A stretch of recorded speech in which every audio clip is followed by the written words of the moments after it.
Mon Seigneur et mon Dieu, je crois fermement que tu es ici, que tu me vois, que tu m'entends. Je t'adore à genoux, je te demande le pardon de mes fautes et la grâce de faire avec profit ces 10 minutes de prière. Marie, ma mère immaculée, Saint Joseph et mon ange gardien, intercédez pour moi.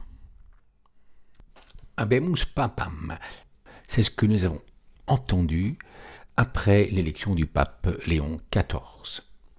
Et derrière tout cela, il y a un mot important, papam, qui vient du mot papa, père. Eh bien, le pape Léon XIV a commencé son pontificat par un petit discours, là sur la tribune de la basilique Saint-Pierre, et il nous a dit qu'il nous souhaitait tous la paix qui vient de Dieu, la paix qui vient du Père. Nous voulons aussi la paix dans ce monde où il y a tellement de difficultés, de problèmes, de conflits, tant au niveau international qu'au niveau familial, au niveau du travail. Nous avons prié pour avoir un pape qui nous conduise justement vers un chemin de paix, de fraternité humaine, mais aussi de filiation divine. Parce que le pape nous a parlé également de ce que Dieu nous prépare un royaume de justice et de paix. Et nous sommes tous appelés à être ses fils. Nous pouvons tous aller ensemble à l'unisson vers le royaume du Père que Dieu le Père, notre Papa, nous a préparé et où il nous attend. Le Christ aujourd'hui nous rappelle aussi qu'il est le pasteur, le berger, qui conduit son troupeau. Ce Habemus Papam résonne avec le Habemus Pastorem. Nous avons un pasteur qui peut nous conduire vers Dieu. Un berger n'est pas un despote, mais quelqu'un qui sert ses brebis par des soins quotidiens, qui les appelle par leur propre nom, et qui est même prêt à sacrifier sa propre vie pour les sauver. Le Christ est le berger par excellence, agneau et berger, et qu'il a confié son troupeau, ses brebis, à Pierre, qui a reçu un nom nouveau de la part du Christ. Il s'appelait Simon, et le Christ lui a changé son nom en Pierre. Signifiant ainsi la fonction qu'il a, la charge qu'il reçoit du Christ lui-même. Eh bien, le pape aussi a changé son nom. Il s'appelait Robert, et maintenant, il va s'appeler Léon.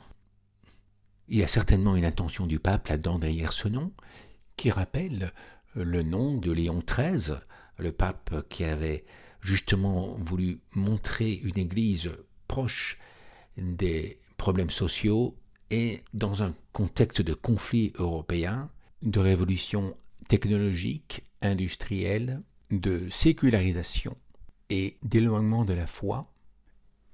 Nous avons un contexte qui ressemble un peu, sous certains aspects, à ce qui s'est passé à la fin du XIXe siècle. Pour situer un peu le contexte, dans l'évangile d'aujourd'hui, il faut savoir qu'on est à la fête de la dédicace à Jérusalem. C'était l'hiver, et Jésus enseignait dans le temple. Alors, à un moment donné, des pharisiens et des autorités font cercle autour de lui et lui disent « Jusqu'à quand vas-tu nous faire languir? Si tu es le Christ, le Messie, dis-le-nous clairement. » Et alors le Christ leur répond disant qu'il leur a dit, mais qu'ils ne croient pas. Mais Jésus dit rondement, « Mes brebis écoutent ma voix. Je les connais et elles me suivent. Je leur donne la vie éternelle. Vous ne me croyez pas parce que vous n'êtes pas de mes brebis. » Les images de brebis et d'agneaux sont vraiment extraordinaires parce que il dit aussi qu'il est l'agneau pascal qui donne sa vie et ça se représente par le sang qu'il a versé. Le sang est la vie donnée en quelque sorte. Et il dit qu'il donne cette vie éternelle. Mais ils ne l'écoutent pas. Et c'est ce qui les empêche de se convertir, c'est-à-dire de le reconnaître comme Messie et de le suivre. Écoute la suite maintenant, qui est encore plus extraordinaire. Elles ne périront jamais, et nul ne les arrachera de ma main. Le Père qui me les a données est plus grand que tous, et nul ne peut rien arracher de la main du Père. Le Père et moi, nous sommes un. Waouh! Franchement, c'est tout à fait étonnant de voir cette force avec laquelle Jésus nous parle ici. Il ne répond pas simplement qu'il est le Messie, il leur donne une information beaucoup plus forte. Il montre qu'il est l'égal de Dieu, qu'il est Dieu. Et Jésus nous parle ici de la main du Père et de sa main à lui. Personne ne pourra les arracher de leurs mains. Être dans la main de Dieu signifie déjà, dans l'Ancien Testament, être protégé d'une façon telle par Dieu que rien ni personne ne pourra t'empêcher de rester avec Dieu. Le seul ennemi qu'on peut avoir finalement, c'est plutôt interne, c'est-à-dire notre cœur qui s'éloigne de Dieu. Pour accepter cela, qu'il est l'égal de Dieu, il faut qu'il croie au moins à cause des œuvres qu'il fait, parce qu'elles rendent témoignage que le Père est avec lui. Et c'est quand même formidable de savoir que le Messie n'est pas une simple créature humaine, mais que c'est Dieu lui-même. C'est une révélation extraordinaire ici. D'ailleurs, moi, je le comprends un petit peu. S'il y avait entre Dieu et nous un Messie qui n'est pas Dieu, un Messie purement humain, il risquerait de détourner le culte que nous devons à Dieu vers lui. Peut-être non pas parce que lui le voudrait, mais à cause de l'homme qui a tendance à idolâtrer certaines personnes ou certaines choses même, éclipsant ainsi l'adoration que nous devons à Dieu. Et franchement, merci Jésus d'avoir voulu être le Messie, notre Messie, parce que tu es en union parfaite avec le Père. Grâce à toi, nous avons un Père divin, un pasteur divin qui nous guide. Jésus, tu es le bon pasteur. Mais la Trinité nous a aussi donné un pape qui te représente comme pasteur ici-bas sur terre, et aussi beaucoup d'autres pasteurs, les évêques, les prêtres. Et tout ça nous fait penser à ce devoir que nous avons de prier, non seulement pour le nouveau pape, mais aussi pour tout l'entourage qui va travailler avec le pape. Et tous les pasteurs de l'Église, présents et futurs. Et pour que jamais il ne manque de bons pasteurs dans notre Église. Le bon pasteur aime ses brebis, il donne sa vie pour ses brebis.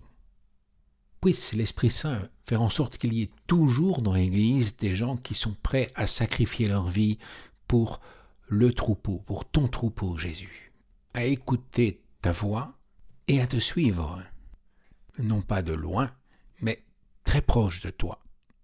Et ça, ce sont les personnes qui veulent t'imiter, qui reçoivent un appel pour imiter ta vie, pour être aussi un autre Christ qui passe en faisant le bien autour d'eux dans ce monde.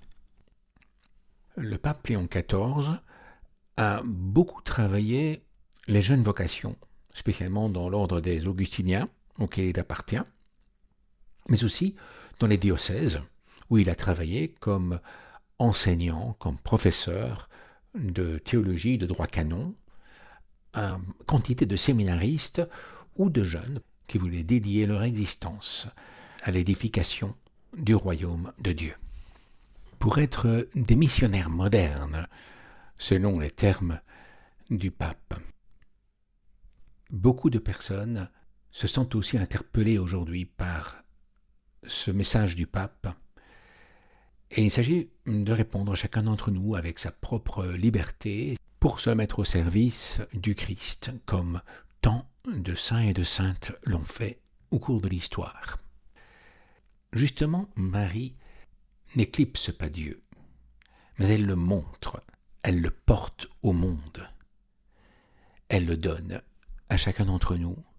En même temps, elle nous permettra de découvrir, comme une bonne mère, l'appel concret de Dieu dans notre vie.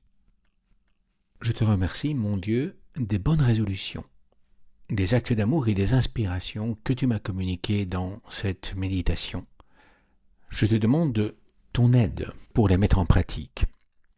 Marie, ma mère immaculée, Saint Joseph et mon ange gardien, intercédez pour moi.